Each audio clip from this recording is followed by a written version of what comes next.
అందరూ బాగున్నందుకు చాలా సంతోషం.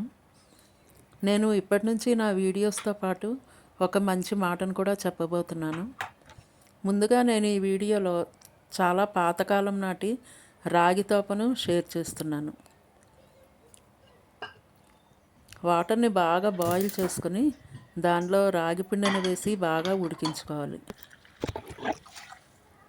అలా కలుపుతూ ఉంటే ఉండలు లేకుండా చక్కగా ఉడికిపోతుంది.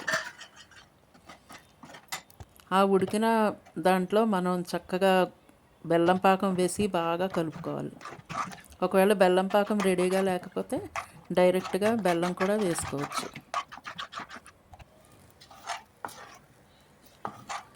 డిస్క్రిప్షన్ బాక్స్లో నేను క్వాంటిటీస్ అన్నీ మెన్షన్ చేశాను. ఇలా ఒక స్టీల్ రింగ్ని తీసుకొని దానిలో నట్స్ దంచుకుంటే అటు ఇటు చెదిరిపోకుండా ఉంటాయి.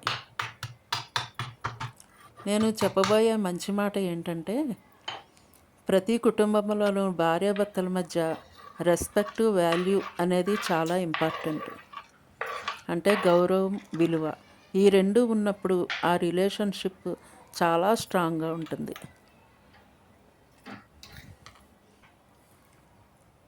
ఇలా రెడీ అయిన మిశ్రమంలో మనం చక్కగా ఈ జీడిపప్పు, కిస్మిస్లు వేసుకొని నెయ్యితో పాటు చక్కగా కలుపుకొని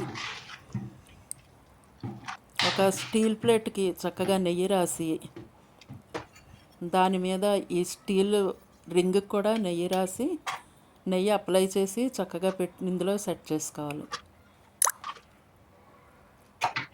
ఈవెన్గా రావడానికి ఒక గ్లాస్ తీసుకొని దాని వెనక కొంచెం నెయ్యి అప్లై చేసి చక్కగా ఈవెన్గా సర్దుకోవాలి. ఎండు కొబ్బరి పౌడర్ తీసుకొని ఫుల్గా దాని మీద బాగా జల్లుకొని చక్కగా చల్లారిన తర్వాత కట్ చేసుకోవచ్చు, లేదంటే స్పూన్తో తినొచ్చు. ఎండు కొబ్బరి, పచ్చి కొబ్బరి ఇష్టం లేని వాళ్ళు ఐస్ క్రీమ్ స్కూప్తో ఇట్లా బౌల్లో వేసుకొని డైరెక్ట్గా తినేసేయచ్చు. ఎలా తిన్నా కూడా ఇది చాలా హెల్తీ ఫుడ్.